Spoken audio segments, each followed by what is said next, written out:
Ang recipe natin for today ay isang all-time favorite Pinoy dish ang lulutuin natin. At lagi natin ito hinahanda sa mga okasyon or tuwing may mga handaan tayo. Ang lulutuin natin ngayon ay beef kare-kare.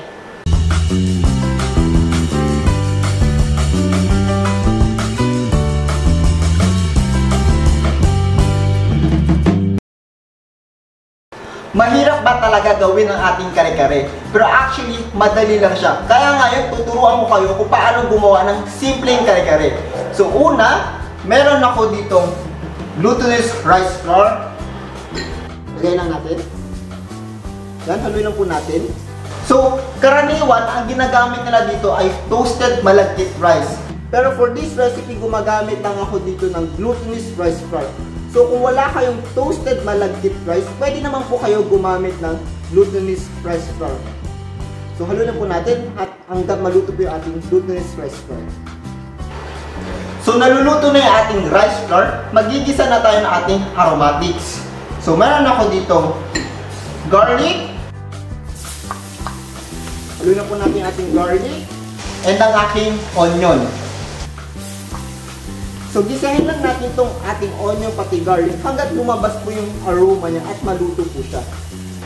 After a few minutes, lumalabas yung aroma ng ating onion pati garlic at malambot na po siya. Ilalagay ko na yung aking annatto oil. Ayan, lagay natin. Then, haluin na po natin. Yan. And ang aking beef.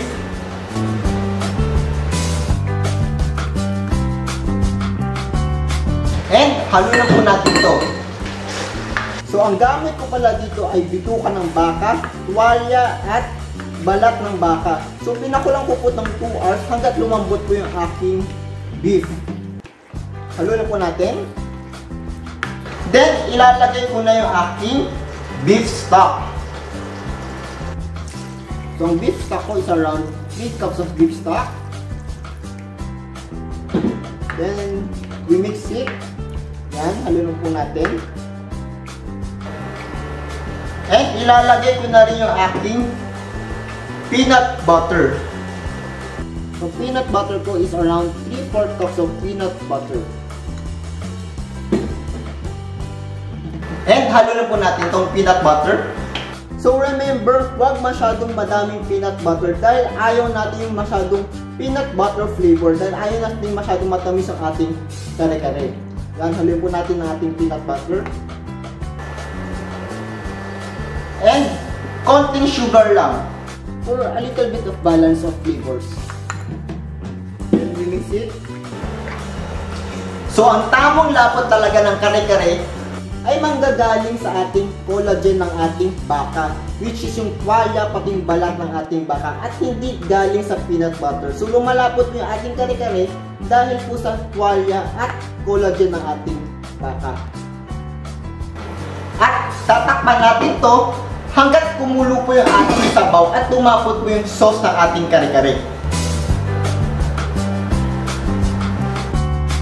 So after 10 to 15 minutes, ayan, kumukulo na po yung ating sauce at malapot na rin po yung sauce ng ating kare-kare. So dapat ganyan po yung consistency ng lapot ng inyong kare-kare.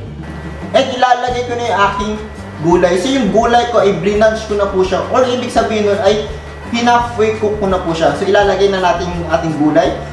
So meron ako ditong sitaw. Of course, ang aking eggplant.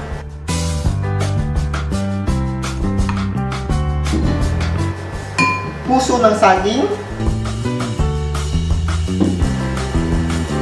And patis.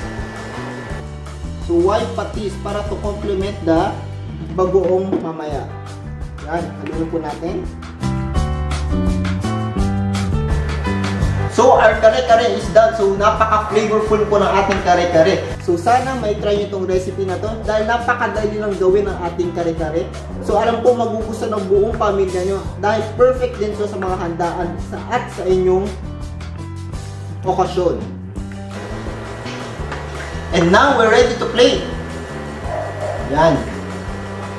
So, perfect din to sa inyong Noche Buena. So, pwede nyo itong ihanda sa Pasko at New Year.